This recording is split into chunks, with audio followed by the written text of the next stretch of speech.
Avant de commencer, abonnez-vous et cliquez sur la cloche de notification pour ne rien rater.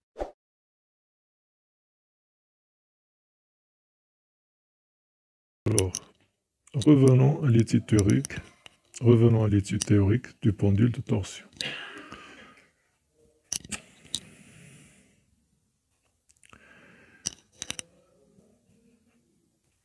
À l'état d'équilibre,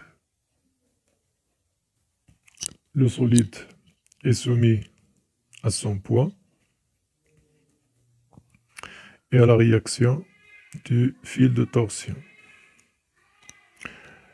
Le fil de torsion n'applique aucun moment de torsion sur le solide parce que le fil de torsion n'est pas tordu.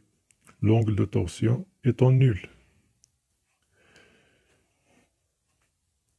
Le 1 point M du solide correspond à une abscisse angulaire θ est égal à 0. À l'état de mouvement, c'est-à-dire à un instant t, après avoir écarté le solide de sa position d'équilibre, le point M du solide va effectuer un mouvement de va-et-vient entre deux valeurs extrêmes de θ, θ max et moins θ max. C'est-à-dire que l'abscisse angulaire θ du point M, il va varier entre deux valeurs extrêmes, moins θ max et θ max. Le solide à l'état de mouvement, il est soumis toujours à son poids, à la réaction du fil de torsion et à un couple de torsion MC de la part du fil de torsion,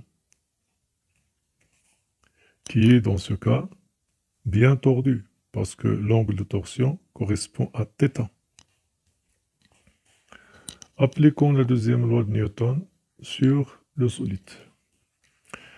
Le solide étant en mouvement de rotation, on va appliquer donc la deuxième loi de Newton dans sa version de rotation, c'est-à-dire que la somme des moments des forces extérieures appliquées sur le disque est égale au moment d'inertie du solide par rapport à l'axe delta fois l'accélération angulaire. C'est-à-dire que le moment de P plus le moment de R plus le moment du couple de torsion est égal à J delta θ seconde. Le moment de P est nul parce que le poids il est parallèle à l'axe de rotation. P parallèle à l'axe de rotation delta. Le moment de R il est nul étant donné que R est parallèle aussi à l'axe de rotation. Le moment du couple de torsion, étant moins C θ, où C, c'est la constante de torsion du fil de torsion. θ, c'est l'abscisse angulaire du point M, c'est-à-dire l'angle de rotation du solide autour de l'axe delta. Et θ correspond aussi à l'angle de torsion du fil de torsion. Donc on va trouver moins Cθ est égal à J delta θ seconde. Après arrangement, on va voir Gθ θ seconde plus Cθ est égal à 0. D'où, en divisant par G delta, on aboutit finalement à l'équation différentielle du mouvement du pendule de torsion. Θ seconde, c'est la dérivée seconde de l'abscisse angulaire par rapport au temps. Alors cherchons, comme toujours, comme on a dit tout avant, c'est une équation différentielle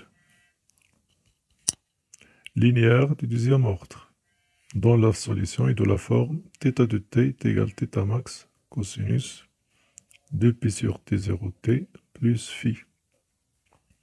Θ max, c'est l'amplitude des oscillations. T0, c'est la période propre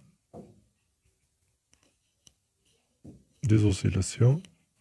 Et phi, c'est la phase à l'origine des temps.